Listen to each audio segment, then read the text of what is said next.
AP government 1 yearలో 365 days ఉంటే దానిలో 357 days అప్పుల మీద బతికేసింది. అవునా నిజమా అనేటట్టు ఇది నేను చెప్తున్నది కాదు, కాగ్ రిపోర్ట్ చెప్తుంది.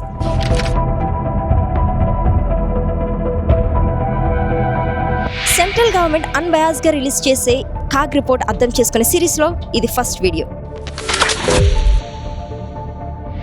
దీన్ని ఫైనాన్షియల్ లాంగ్వేజ్లో వేస్ అండ్ మీన్స్ అడ్వాన్సెస్ అంటాం.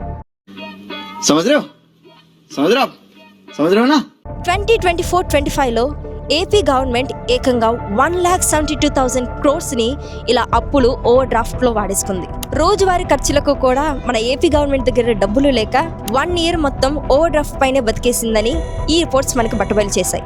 దేశం మొత్తంలో అత్యధికంగా వాడిన టాప్ 3 స్టేట్స్లో మనమే ఉన్నాం.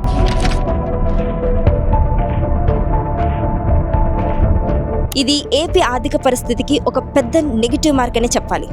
మీరేమంటారు? గత ప్రభుత్వం తాలూకా ప్రభావం అంటారా, లేక ఈ ప్రభుత్వం అదుపు చేయలేకపోతుందా? కింద కామెంట్స్లో చెప్పండి. ఇది జెన్జీ వాయిస్, ఓపెన్ సోర్స్ జర్నలిజమే మా చాయిస్. చూస్తూనే ఉండండి ఓపెన్ వార్త.